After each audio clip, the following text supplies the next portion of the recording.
Writers, have you ever seen a sculptor at work?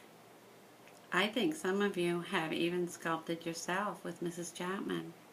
It's a fascinating thing to watch. A sculptor is like a writer. First, he takes a bit of clay and throws it onto his workboard, the same way a writer throws out words onto a page in a quick first draft. Then comes the essential part, shaping the clay till it has a head shape, a nose, ears, much the same as you take writing and shape it till the story has a heart, a beginning and an ending, till there's a balance between dialogue and description, actions and feelings. For writers, there is something sculptors do that only the best writers do too. When they've finished sculpting, they step back and look at the completed sculpture with new eyes, sometimes under a different light or from a new angle. And they make big, important revisions. That nose is way too big for the face. Or the ears are not in line with each other. And they rip apart what might have looked finished and they make it better. They make it perfect. The best writers do it too. When they've finished with a piece of writing, they step back from it and ask themselves, is it working? Is it perfect? Before they send their writing out into the world, they look at it with new eyes and make some final big decisions about how to make it the best it can be. Today I want to teach you that when writers finish a piece of writing, they revise in big, important ways. They try to read their finished work like a stranger might, asking, is this clear? Can I take away a part or add a part to make it more clear? They read it aloud to themselves, checking to see how it flows. Well, I would like to share with you the latest draft of my story. I'm quite proud of it. I thought, that's it, I'm done. But I know I need to step back from the story and look at it from a stranger's eyes, new eyes. One great way to revise is to read your writing out loud to see if it flows. And let's see what parts can be made better. This is my story. 6 or 7 kids crowded near me at recess. Junior mints, remember, Ginny said, pushing money into my hands. Mars bars, same as always, Phil said. Get as many as you can.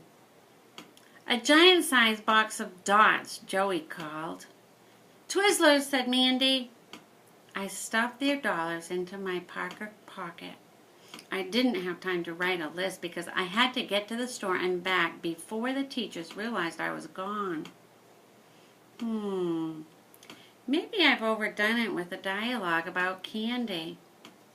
I had fun writing and punctuating it, but that doesn't mean I have to keep it if it weakens the piece. I raced to the edge of the playground. Then I looked over my shoulder to be sure the recess teacher wasn't watching as I zoomed out of the schoolyard and down the block to Gates Deli. I pushed open the door and the lady at the checkout counter smiled and asked, "Can I help you?"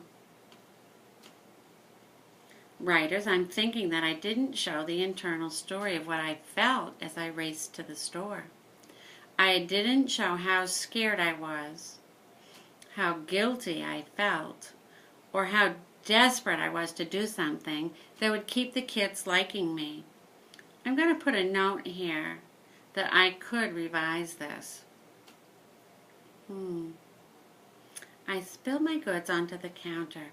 Just then the door squeaked open. I glanced up. What? My mom! I froze! Oh no, I thought. Oh no! Blood rushed to my face. I haven't shown my mother's reaction yet. I expected her to be furious. She has a little temper. But what I wasn't prepared for is that she looked hurt. But do I want to say that? Do I want this to be a story of me and my mom, or me and my friends? This story started out being about my mom, but it's also about my friends and the risk I took. So who am I writing about? What am I trying to say? Writers, I have found 3 spots where I want to make revisions. I want to reconsider the dialogue at the start, the missing internal story related to my friends, and the question about how to end the story. All the kids were around me, pushing money into my hands. Don't forget, I want Mars bars, Phil told me, as many as you can get. I want red licorice, said Amy Jo. Junior mints and juicy fruit, said Jenny, shoving $1 my way. A giant-sized box of darts, Joey called. Twizzlers for me, said Mandy. Writers, I'm going to start by taking out some of the talk right up front. It's hard to chop off words that we might have loved when we thought them up. But wherever I can say the same thing in fewer words, I do away with the extra. My reader needs just enough detail to keep the mental movie going. Too much detail distracts. Writers, did you notice the revisions I have planned? First, I got rid of extra stuff. In writing, less is more.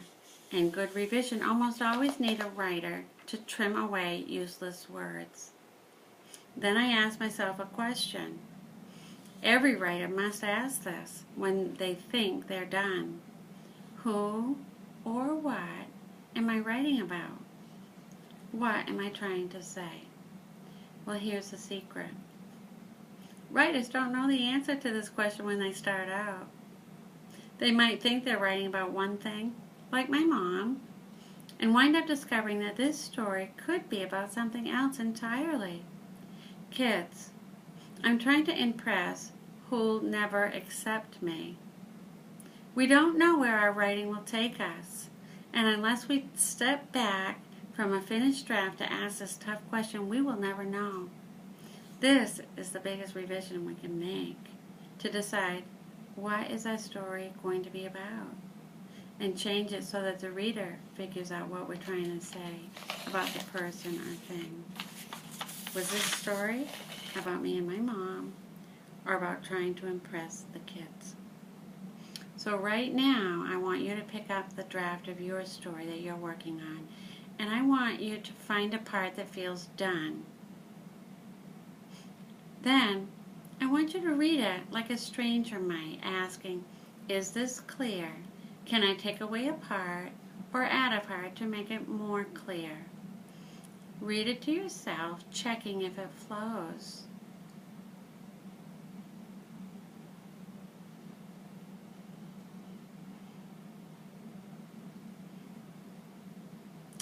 Writers, wherever you're revising, keep in mind that revision is not just about adding more.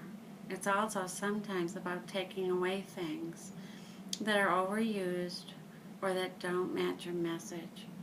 Whenever you review, you can step back and ask, is this clear? Can I add or take away a part to make it more clear? Then you make the necessary revisions and ask too, what's my story really about?